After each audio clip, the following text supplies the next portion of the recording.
Hello and welcome to the Politics War Room with James Carville, and I'm Al Hunt. Thanks for joining us. This week we're joined by entrepreneur and former mayor of Miami Beach, Philip Levine. Remember, we take your questions each episode, so write to politicswarroom@gmail.com or send a tweet to @Politicon for next week's show. We'll get to as many as we can, and don't forget to tell us where you're from. Also, please check out the links to our friends and recent sponsors in the show notes. We thank you for supporting our sponsors. It really does make this podcast happen. Please tell your friends about us and remind them to subscribe on Apple Podcasts, Spotify, Stitcher, or wherever you get your podcast. Hey James, a terrific reporter, Jonathan Karl, published excerpts of a new book in which Attorney General William Barr reveals how he stood up to Trump, who was demanding that the Attorney General try to fix the election after Biden won. You know, I'm sorry. Barr, under the post facto excuse of trying to placate Trump while he did the right things, actually enabled and encouraged Trump in the months before the election and in the month afterwards with this big lie that the election might have been stolen. Bill Barr is not a hero in this story or many others. Moreover, James, he did this at the request of Senate Republican leader Mitch McConnell, who cowardly refused to admit for the first month that Trump lost the election. Now, he wanted Barr to speak. Why did he want Barr to speak? To do the right thing, to set the record straight, to get the country moving again. No. He did it because he said, if you do that, it'll help us win 2 Senate seats in Georgia in early January. Party over country. No surprise for Mitch McConnell. No, and the Justice Department was totally politicized as an arm of the Republican Party. They said it. They admitted it. They don't even think anything's wrong with that. And of course, you can look at Barr or look at Jared. Trump. I never heard of this guy. Who is he? I had nothing to do with this. Absolutely nothing. It's just all mass confusion out there. I mean, you just think of that. The majority leader, in collaboration with the Attorney General of the United States, do something to try to elect more Republicans to the Senate. It did it right in front of you and told you about it, knowing full well that based on their experience from Bush v. Gore, no one's going to do anything about it. And that's what this is all about. This all started in November of the year 2020. Yeah, it did. Actually started before that, but you're absolutely right. They did it right in front of you, right in front of your face. Right. You know, James, when I was a young reporter, honestly, there was a time that I was a young reporter. I was covering the Senate, and the Republican leader, Howard Baker, enabled passage of Jimmy Carter's very controversial Panama Canal treaties, even though it was opposed by 80% of Republicans at that time. Baker knew it was important for the country, and he supplied his support. It's the only way the treaties passed. Mitch McConnell and Howard Baker, from 2 adjoining states, both Senate Republicans leaders, when it comes to character, they represent the alpha and the omega. It really is a contrast. Yeah. I mean, I like Bill Barr going another day and talking about the need for curbs on human rapacity. Why don't we eat another cheeseburger, Bill?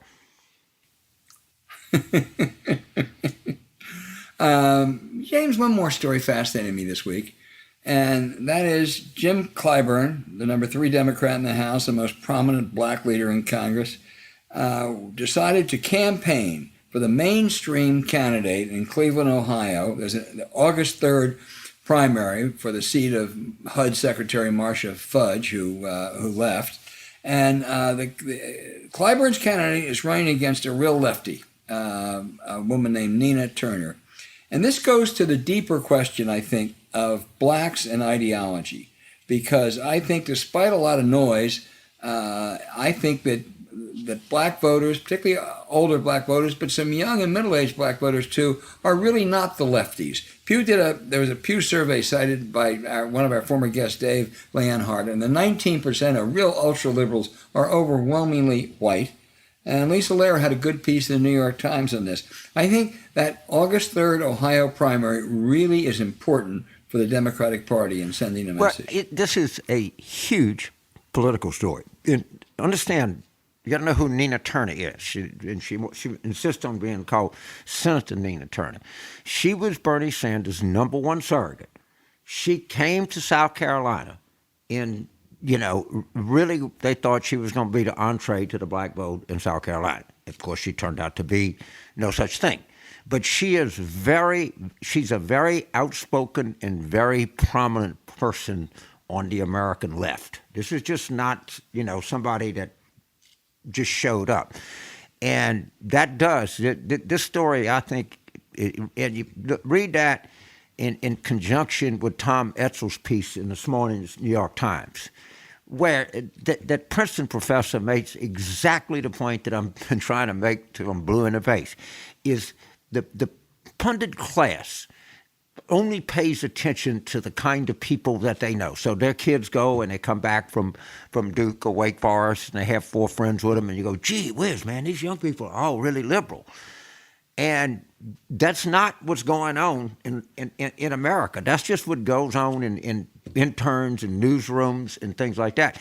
And that's something that we got to guard against, is not to project what young people that we know and hang around with are the views of everybody else. And she was brilliant on that. Yeah.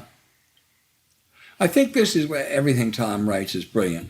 I think that the question of ideology and blacks is really a fascinating one. And there's just evidence after evidence after evidence that most black voters are what we call, whatever one wants to call it, mainstream liberals. They're Obama, they're Clinton, they're Biden liberals. They're Jim Clyburn, they're Nancy Pelosi liberals. I mean, you look at all the, Joe Biden, South Carolina, the New York mayor's race. Garcia now is in second place. She and Eric Adams were the anti-defund the police. But sometimes the media, particularly social media, conveys a totally different impression. A part of the American left totally disrespects the opinions of the majority of black people in this country.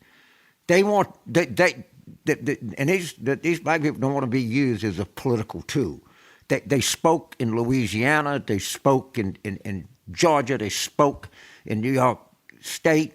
They're speaking everywhere. And they continue to acknowledge that these are people that have an opinion and an influential opinion in the Democratic Party. And this has got to stop, and somebody's got to point this out. Black people are not props to advance some, Trotsky view of the world. They're real voters with real issues, with real problems, and they want people that offer solutions that relate to their life, not this left-wing fantasy land that some of these people walk around in. Yeah, and read Tom Etzel. Also read the Lisa Lara piece, the New York Times. And it was on the New York City race, but the question was joined, I think, quite well. And it's been true in state after state. And you look at most of the black elected officials over the last 20 or 30 years have fallen again in that mainstream category. I mean, Cory Booker, Kamala Harris, really. They are not crazy lefties. No. And it would not win elections if they were. Well, they win elections in certain urban districts. Okay. Not very many. And they win. What happens handful. Is, so you run in a district that has a Cook PVI of 30 plus D35. All right. You run in a primary, and not very many people vote. And then you get elected in a general because you just, if you put it D after your name, you're going to win a district like that. They don't travel. They're like a fresh ear of corn right out of your garden. It doesn't travel a block.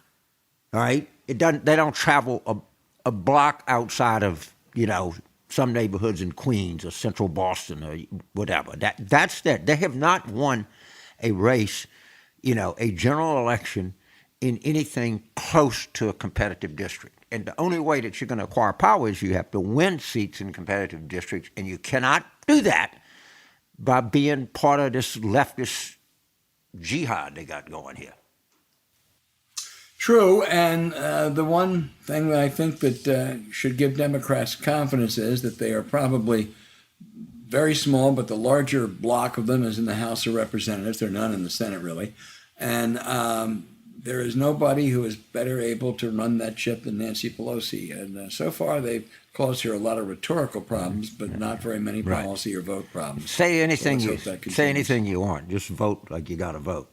Right. All right, good. We'll keep revisiting that.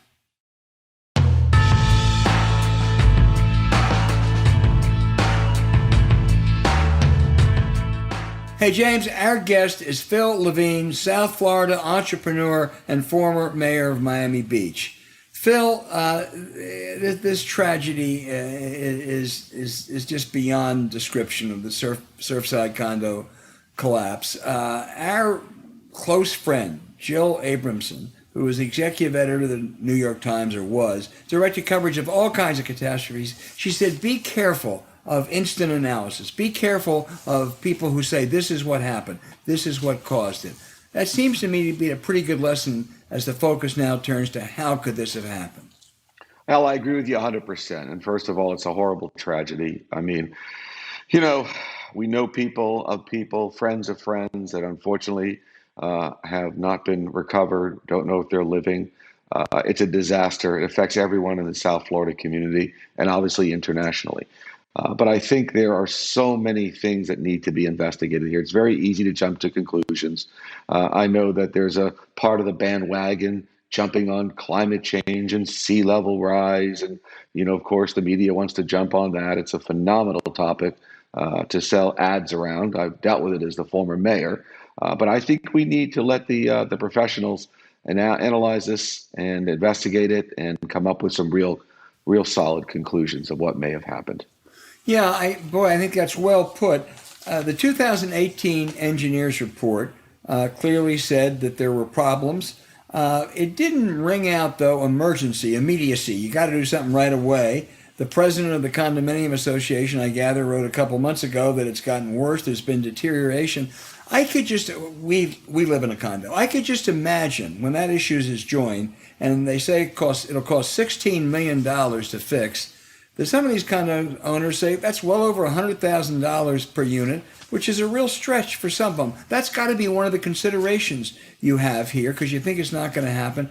But Phil, I would guess there must be a number of other condo and maybe other building owners in the near vicinity who are kind of going through that same exercise right now. No question about it. And I think what you're seeing is the county mayor, the local mayors are now going forward and aggressively pushing for these what's called 40-year certifications. That is a law in the county, basically, where every commercial structure needs to be recertified every 40 years. But once again, we have to realize this building was built in 1981. In 1981, Apple Computer was operating. That was an era of the beginning of high tech. Building construction standards were very high. High rises have been built for, I would imagine, over 100 years now. In New York City, there's so many buildings over 100-year condominium buildings. In Miami Beach, we have Art Deco structures that are 100 years old, that are very solid, very strong, that are inspected. So this is a unique situation. We all have to realize that. Every condo building is going to have to invest in their structure, but that's something that's normal. Yes, we happen to live in an area where there's the ocean, where there's salt water, there's normal erosion, but something different happened here. And when you look at that report, it wasn't like you just said. It wasn't like the engineer said, hey, this building, God forbid, is going to fall down. I think he pointed out various things that need to be attended to. Phil, you've alluded to this several times now, and boy, no one is a better expert on climate change down there than the former mayor. Do you think that the ravages of salt water and climate change may have been a factor? Or do you think that is unlikely? I'm not quite sure what you're saying on that. Listen, I'm not an engineer, and I'm not somebody that understands construction like the professionals that are going to be brought in. But I could tell you that we have hundreds and hundreds of buildings all over Florida on the coast. And God forbid we haven't seen buildings collapse because of this. Could there have been erosion? I'm sure. But something else happened here. So I'm not a believer that we're going to all of a sudden put together climate change and say climate change is the reason why the building fell down. As you know, climate change is something that we've been dealing with in Miami Beach aggressively and in Miami to make our streets higher, make sure we have stronger pumps. and of course fortify our buildings. But to tie climate change right off the top to the this structure's collapse, I think is a leap too far, and I don't think that we should be coming to conclusions over something like that. I know it's a sexy story. I know that the media would love to say, "Now look at this, climate change is going to make all the buildings in Florida collapse," because, like I said before, it's a hell of a way to sell advertising. But I don't believe in that apocalyptic story. James Carville. All right. Well, thank you so much. Just for our readers' information, how far was that building from the north boundary of Miami Beach? Literally less than a block. We're talking about the building to the south of it is considered Miami Beach. So it is incredibly, incredibly close. So I want to establish the guest credibility in dealing with this. All right. And take me through governance. So you have the city of Surfside, the city of Miami Beach, and then you have Miami-Dade. All right. In the way that local government works in South Florida, who's the primarily responsible for certifying the safety of these buildings? The city of Surfside. Okay. They do that. The county has certain regulations that they're involved in, but it's the city's responsibility to certify to know, these buildings. Tell our listeners some of the things that you did as mayor of Miami Beach to mitigate the effects of climate change. Well, James, when I became mayor, I always say, God forbid, it was like Pearl Harbor. We were being attacked, and we were being attacked by Mother Nature. Our streets were flooding during beautiful sunny days, and what I found is the city was looking at everything but actually doing what had to be done. It wasn't that complicated. The water was rising, and of course, the land was not. So what used to be a drainage system based on elevation, based on gravity, did not work anymore because the water was too high. So what we went in is looked at our areas of the city that were low-lying, and we started raising the roads. It was very inconvenient. We had a lot of pushback from residents that didn't want to see their roads raised because it was a challenging thing to go through. But we not only raised the roads so the water would drain, we put in high-powered pumps so the water would go out with actual pressure into the bay. We put in vortex pumps to clean the water and filter it before it went back out in the bay. And we did a multitude of things. And I could tell you, it caused traffic jams, and it wasn't fun. Matter of fact, I always tell a story that one of our main roads called Alton Road, we started raising it because it was becoming flooded during these sunny days. And my mother was caught in traffic one day, and she called me and she said, "Let me tell you something, son." She said, if I was voting for mayor right now, I would not vote for you because you've caused everyone so much inconvenience. And I said, "Mom, but you know what? You got to do it." And people have amnesia. They only remember the finished product. So we started an aggressive campaign to do this at a cost of hundreds of millions of dollars with no state or no federal assistance whatsoever. Since I left, that program has been paused a bit. I understand it's coming back online because, listen, you can't pause Mother Nature. You can't pause the finance companies that need to finance these properties, and you certainly cannot pause the insurance companies that need to insure these properties. So we don't know if climate played a role in buildings collapse, and people shouldn't say that because we don't have, it might have. The one thing that we do know that climate plays a role in hurricanes, and we do know it's almost a statistical certainty in the next 10 years there's going to be a really bad storm hit South Florida. And what people are going to start asking themselves, well, if this building, if there's defects in buildings, what's going to happen when the storm comes? Are they going to upgrade the regulations for these buildings, or what's going to happen going forward? James, ever since we got hit by Hurricane Andrew in the 90s, the building codes in Florida, specifically South Florida, have been drastically strengthened, drastically improved. These buildings, a lot of the newer buildings, can withstand tremendous amount of hurricane force winds. But remember something. All the buildings you see in Miami Beach, as an example, have gone through hurricanes. Matter of fact, we have buildings that have gone through the hurricanes in the 20s and the 30s and are inspected and are standing very, very strongly. So do I believe that they're going to be even more aggressive with the standards and the certifications? No question about it. And making sure that we don't ever, God forbid, run into something like this again. But I think the codes are pretty strong right now. Okay. All right, Albert. One more question on this, Phil, and that is the Miami-Dade officials, President Biden, have called for an investigation. I think a grand jury is supposed to be impaneled. What are the liability considerations? Who could be liable here? Well, I'm not an attorney, and but I did watch a good friend of mine on TV this morning and yesterday, who is an attorney by the name of Greg Schlesinger, and he outlined it very, very clearly that there could be some potential liability to the board, to other, God forbid, to the construction company, whatever it may be. But I think more than liability, I think the real focus, of course, besides immediately of recovering and hopefully rescuing some of these victims, is to make sure it doesn't happen again, to make sure we understand the root cause of what exactly happened here, and doing everything we can so this will never reoccur. Let me ask you to put your political hat on for a moment. As I look at the national landscape, the governor of Florida, Ron DeSantis, is the hottest property in Trump Republican circles right now. And some of his real appeal is they say he defied the pointy-headed Washington elites on COVID. He got Florida back. He opened up before they wanted him to, and it worked. And the COVID, they've done better on COVID and done better in the economy. Phil, it's just wrong. It's not true. He did open up sooner, but actually their COVID record is not as good as California's. And the economic comeback may not be as good as California's. It's not awful, it's not bad or worse, but they're better too. And yet he is really getting credit for the guy that stood up to the Anthony Fauci's of the world. How does he pull off this con job? I think that he's getting tremendous assistance by the Democratic Party and by the Democrats that are in office and that are running for office. They've been the greatest allies to Ron DeSantis we've ever seen, because we know that the Democrats are presiding over chaos and crime in so many of these cities, high taxes in states like New York and California.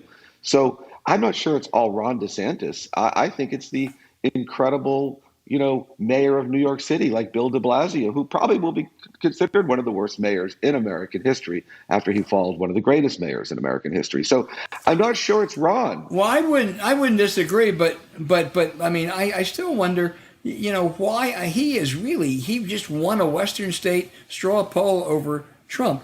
He really is, to coin a new phrase these days, he is perpetrating with great effectiveness the big lie that he did a great job on COVID. I think that what we've seen in Florida what we've seen during this crisis, of course, is that our numbers may not be any better, but they're no worse than how certain states operated during COVID.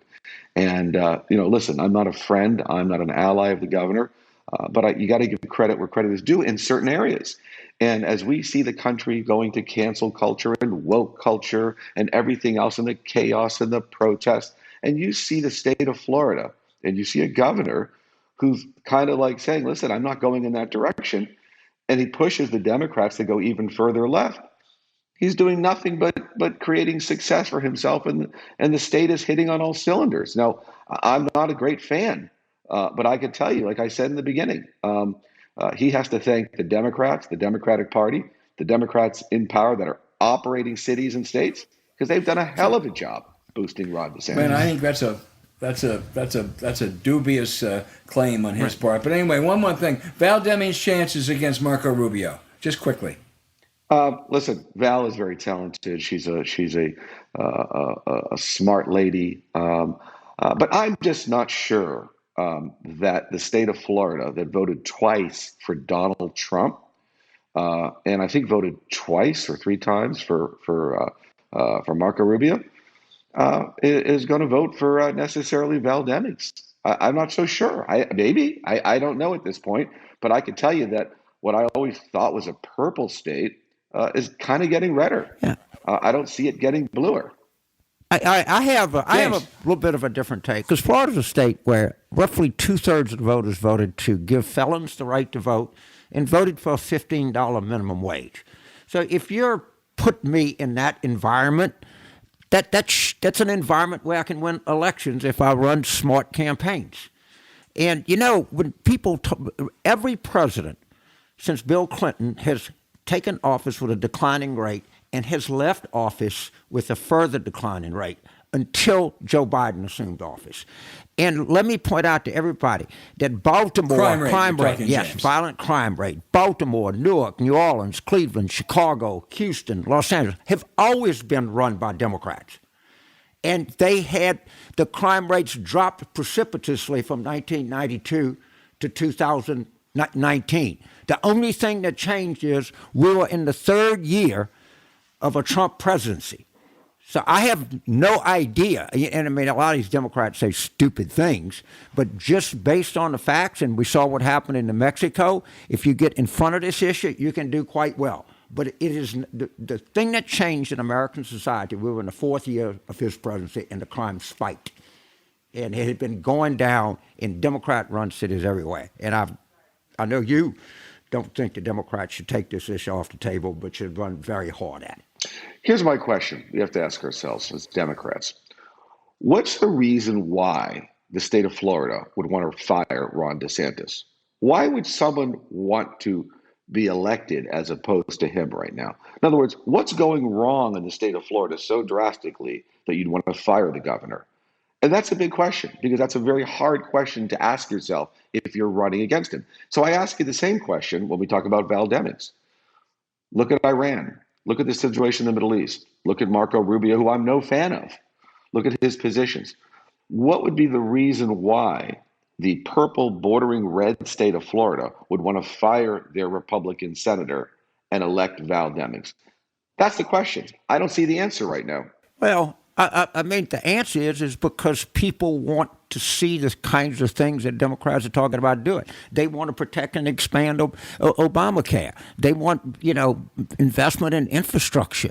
They want to raise the minimum wage. They want to protect women's health issues. I mean, there's a gazillion reasons that you can put forward as to why we don't need, if you do it in a coherent way. Let me tell you what the people in Florida are seeing. People in Florida, maybe in other cities, they're seeing this incredible LVMH Gucci bailout. You know what the LVMH Gucci bailout is, right? It's where Washington gives money to people. They spend it on luxury products, Gucci, LVMH, Chanel, and it goes directly to Paris. That's the visual people are seeing right now. No one's looking at that in a very favorable light. Well, they shouldn't look at that in a favorable light, Phil. But to answer your question of why should one vote Ron DeSantis out of office, because he's been a lousy governor. He has lied about your COVID success. I'm sorry. There are 25 states in America that are doing better than Florida on per capita COVID cases, on death per capita cases. 25 states. He's doing nutty things like telling cruise ships you can't require vaccination. He is doing nutty things like saying we're going to have a survey of all of the political views. So let me say that's the reason to vote Ron DeSantis out of office. But you got to have a good candidate. The only way Ron DeSantis is going to lose is because of Ron DeSantis. No Democrat, especially the ones I see right now, are beating Ron DeSantis. Because unless 200 people, God forbid, come back on a cruise ship sick as hell with COVID, and some of them, God forbid, we have casualties, and unless there's a casino issue tied around his neck, the governor, unless he has an unenforced error, he is going to be a very challenging guy to beat. We've got to have a reason why. Everything that's nebulous is not sellable. That's not sellable. Spying on climate scientists, which they're doing, and being a denier is to me is a pretty big strike against you. And he is out there. He is a adamant denier, and there's nobody in their right mind that doesn't think this is like a big issue. And they passed legislation to sample the views of people at Florida State universities. Of the 8 largest universities in the United States by enrollment, Florida has 4. And they want to spy on faculty members and students. That's right. If we can't make something out of that, that's the most outrageous thing I've ever heard in my life. And he is a flat-out denier. He said, I'm not that. But Democrats need a big opening, and right now, I haven't seen it. Whether it's an unforced error or some other terrible situation that occurs under his administration, right now it's a very, very uphill battle for a Democrat, especially the ones I see in the race. Because I'm not sure what they're selling. Let's see who's in there. We need somebody's got to look. I think we can win. I don't think there's anything wrong with voters in Florida. I think there's a lot wrong with the kind of campaigns that we run, and hopefully we'll learn something. But I just again, you show your state, you got 2/3 that want to have a sense of fairness to let people vote, and 2/3 that want a $15 minimum wage. That's a state that you should be able to win an election or two in. Yeah, but James, question for you: are we fighting an economic war, or are we going to fight a cultural war? I think we're in a cultural war, and I think the Democrats are losing that. Well, you're in a very culture bad. war because Republicans, set that predicate. Nancy Pelosi's not in a culture war. Joe Biden is not in a culture war. Val Demings is not in a culture war, Phil. Right. Oh, they're going to be in that war. Well, they're in that war. The least cultural They're war in that person war. I know is Joe Biden, and we can learn a lot from him. And I think I think they can learn. I agree with they you can learn a lot. 100%. And I just, I think that, again, remember we lost the Senate race in Florida in 2018 by 10,000 votes. So I don't know. I think Val is going to be as good a candidate as we can probably get to run against Rubio. And I hope she takes that motorcycle she rides and rides it all over the state, because I think that's the kind of image we need, because, we can't get on the downside of this issue of what I call public order. Phil Levine, you have been a terrific great. guest. You've enlightened us about that awful tragedy down there. Let's pray and hope that we find some more survivors and something like this never happens again. Thank you very much. Thank you, man.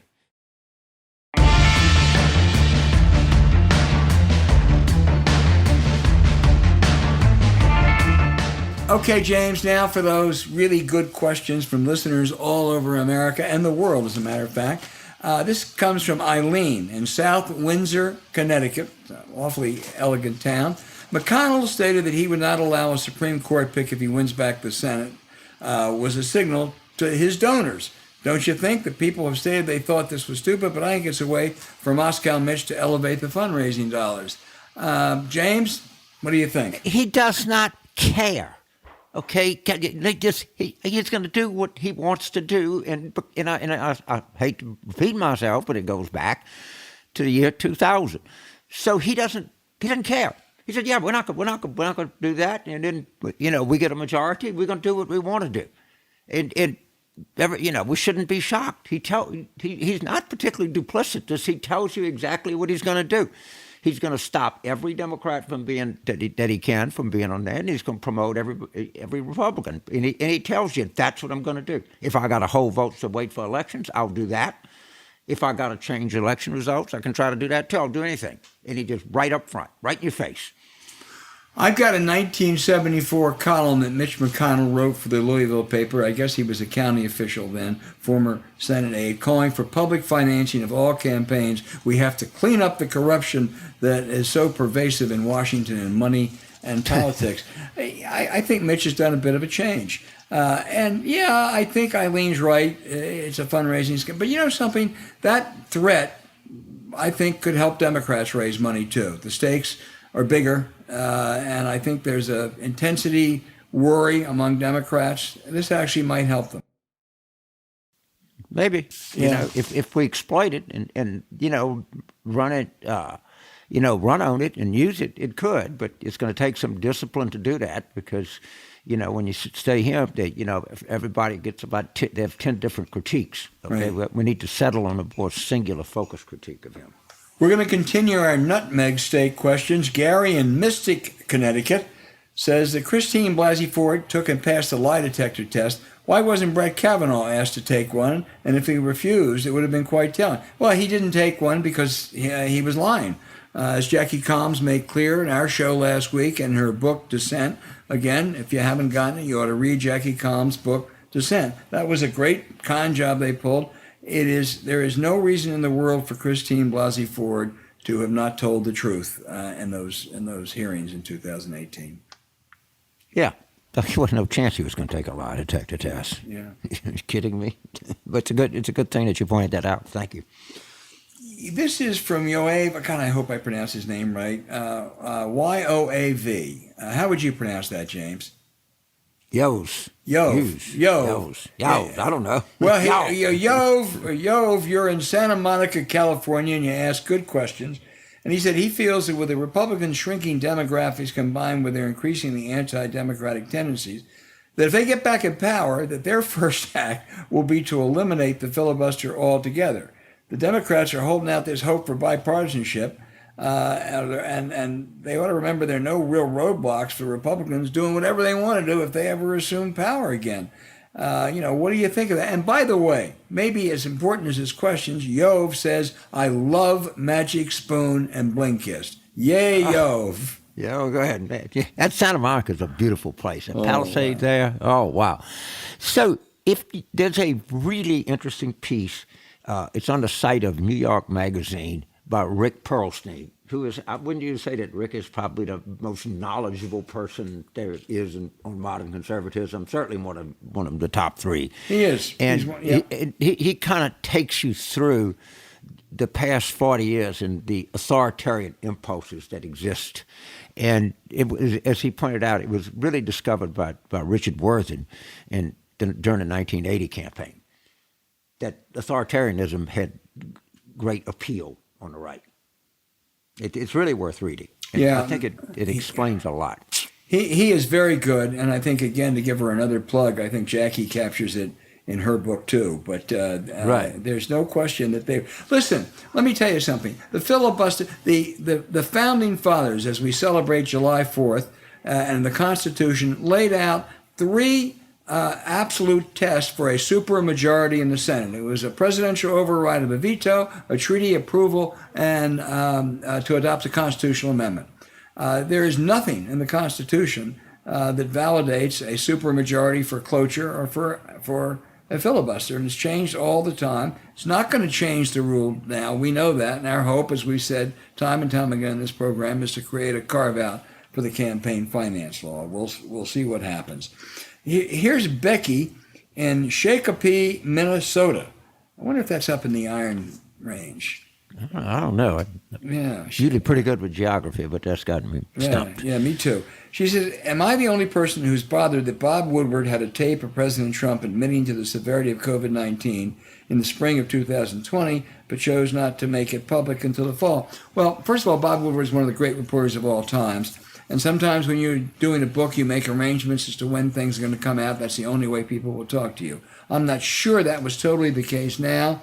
It ought to be noted that it did come out well before the election, and people had a chance to know it. I think people sort of knew it beforehand. My great concern is not with Bob Woodward. My great concern with after one of the most abysmal failures in the history of the American presidency. I don't think on a domestic issue, this was far worse in many ways than Herbert Hoover or anything else. Trump didn't pay the huge price that he should have paid. He lost the election. He lost it decisively. Given, if no other reason, given his handling of the pandemic, which experts now say probably cost 300,000 lives, he should have been clobbered 2-1. Yeah, it's true, and actually, it built 42,000 votes from losing. If it would have taken a perfect distribution. I mean, obviously won by more than 7 million. But it's stunning to me that many people, after all of that, would vote against. But it's just it's part of the fabric of American politics. Is about all I can say. And we had some unfortunate. Our primaries had some unfortunate positions that were taken that probably hurt a little bit. And I don't know, but I was clearly disappointed down ballot. However, just while we're on this topic, so far, the evidence that we see, I understand history is not on our side to keep the House or win the Senate, win more Senate seats. I totally understand that. I understand we're going to get hurt by reapportionment. True, all true. But, New Mexico, kind of won that district by more than Biden did. You look at Virginia, it was really high turnout, almost 2017 level, which was during the first year of the Trump presidency. You look around the country, even especially in Louisiana. I think that you and I would agree on this. The Virginia governor's race is going to be a pretty good marker of telling us where we are going into 2022.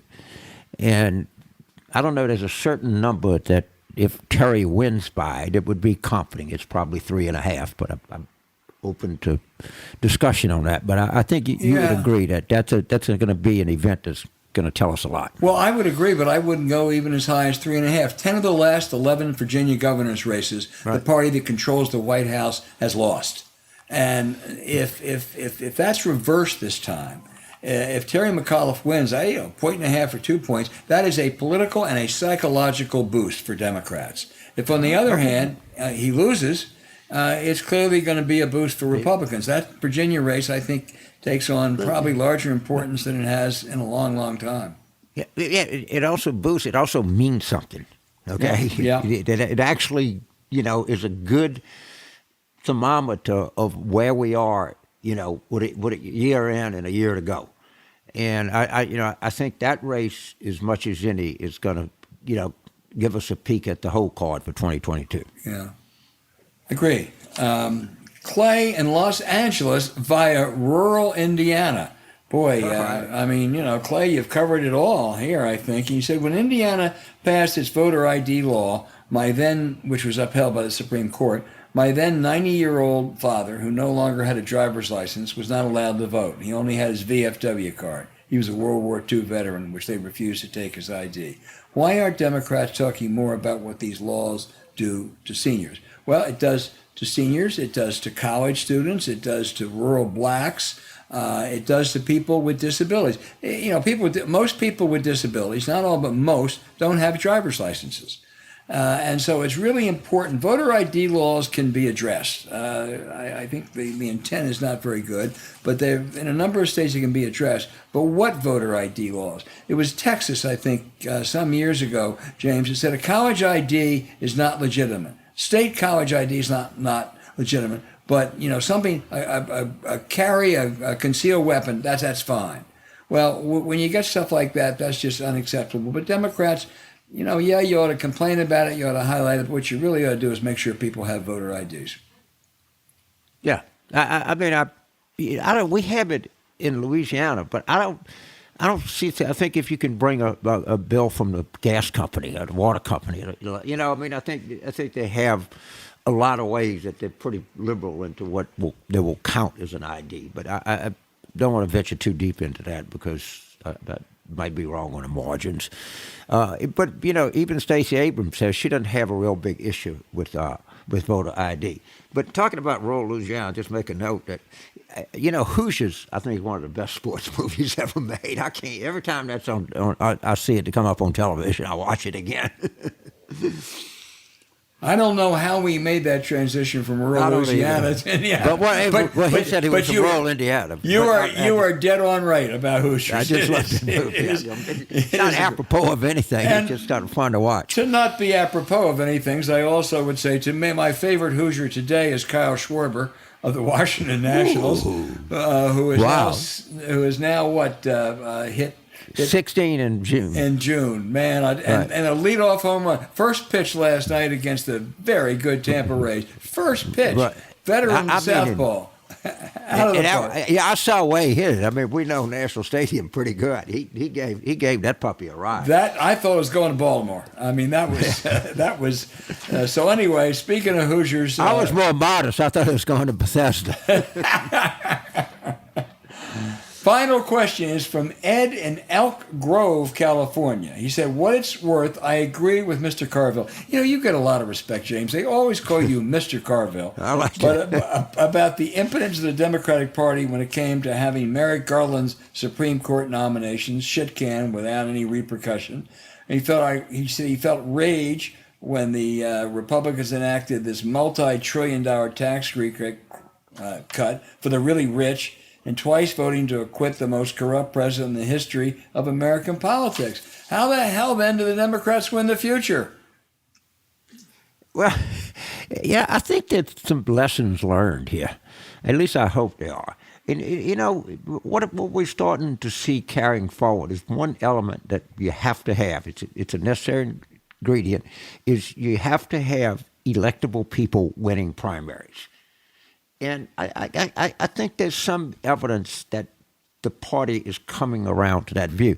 And, I go back to the thing we talked about earlier, the special in Ohio. That race is going to take something to take a look at. It is. It's going to be something. It's going to be something interesting. But I think when you look at the real evidence, the party is, the voters, the rank and file of the party are more pragmatic than they are idealistic. And I don't have anything, idealism is fine as long as it's tempered with pragmatism. And, I hope, let's see what we saw it in Virginia, all right? When you had clearly two people, running clearly to the left of Terry in a Democratic primary, in an electorate that is nowhere, but the Democratic electorate in Virginia is majority non-white. And Terry won with like almost 62% of the vote. You look at at New York City. I mean, the bastion of American leftism, or whatever you want to call it, is pretty decisive that the woke bloc did not do that well in a Democratic primary in New York City. Folks, people are trying to tell the party something. Maybe they should listen. Yeah. No, I agree. All right. Well, we love those questions. We also got a number of observations and suggestions for our Hall Ivy League Hall of Fame Sphincter Awards. And I'd just like to make a couple points. In 2 or 3 weeks, we are going to have our old timers Sphincter Ivy League Sphincter Awards for the Hall of Fame. So you can keep those suggestions coming. Remember, they have to be Ivy League. I think it was Francis in Pensacola, Florida, recommended George Wallace. I don't think George Wallace went to an Ivy League school. And also, I think we're going to have to post these on our show notes, because we've had several people like Kay in Hilton Head, Iowa, who nominates Laura Ingraham. Laura Ingraham is already in the Hall, but we're going to have more nominees in the old timers category in July. So we look forward to hearing from you. Yeah, there's going to be some really good ones for the Old Timers Hall. I'm just saying right now, I think Calhoun's getting in, but we have to put these under very, very prayerful consideration. We got to look at the ballots, James. Well, look at the ballot, and there's no such thing as a slam dunk. Right. One thing that I want to pass is Tom Boswell wrote his last column for the Post today. Yeah. And one of the great things about living in Washington, and I moved there in the mid to late 80s, was the Washington Post sports page in Boswell. And it just, what a career that Tom Boswell has had, and what a well-deserved retirement. Couldn't agree more. I think he's up there with the Red Smiths and the Jim Murrays as among the great sports writers of all times. He was good in a whole lot of sports. He was unrivaled on baseball. Right. So he really was. No. And I hope Tom Boswell, if anyone, you're listening or anyone knows him, if our Nationals come and pull a 2019 again, come back for at least a cameo appearance in the postseason, okay? Okay.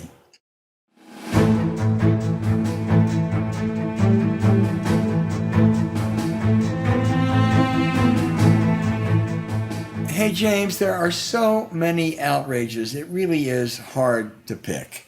I'm gonna just go with one. The House voted this week to remove statutes of Confederate veterans and white supremacists from the Capitol. No one's rewriting or denying history. They're just not honoring those who betrayed the country or have such outrageous views, starting with Jefferson Davis.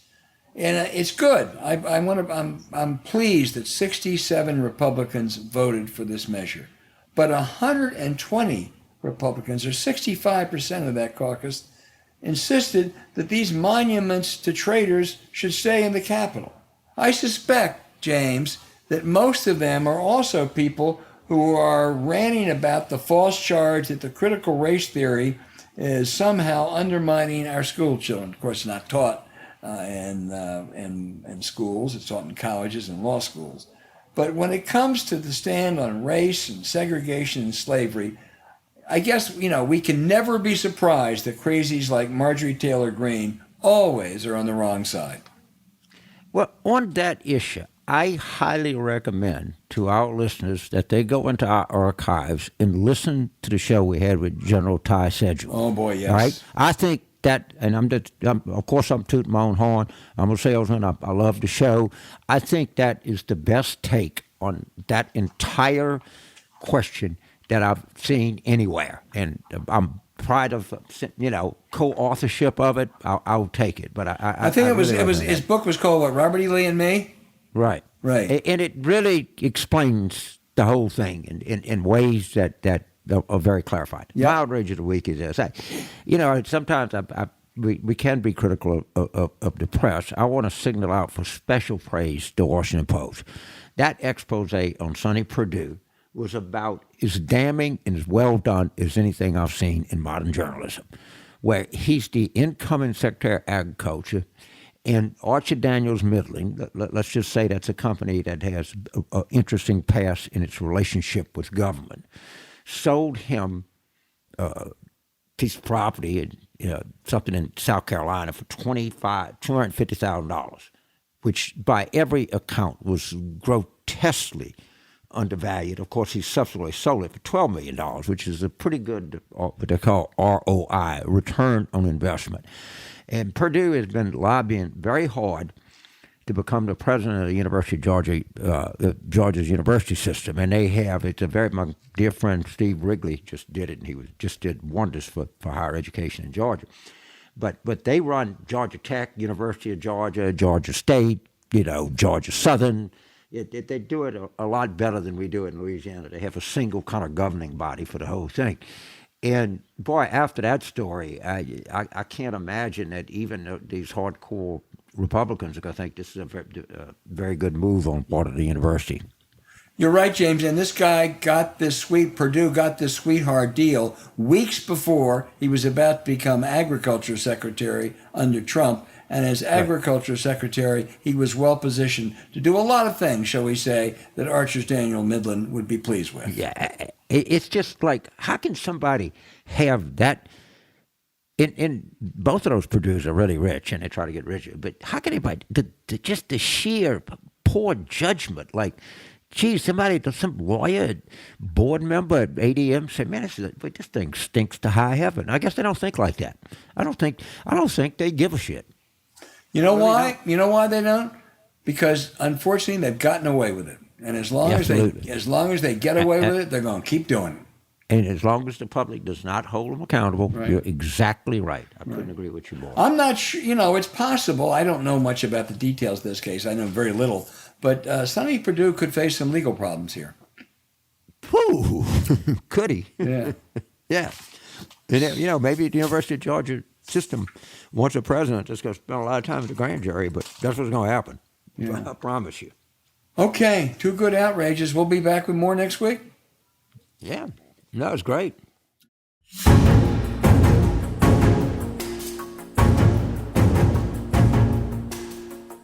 Hey, thanks for listening to Politics War Room with James Carville. I'm Al Hunt. Don't forget to send your questions for us by email to politicswarroom@gmail.com or tweet them for next week's show at Politicon. Following this episode, we really would appreciate it if you'd check out the links to our recent sponsors. We deeply thank you for supporting them. When you do, you help make this podcast happen. To keep up with us, subscribe to Politics War Room on Apple Podcasts, Spotify, Stitcher, or wherever you listen. Please rate the show with a 5-star review. We'll be back next week with another show as we continue our War Room planning.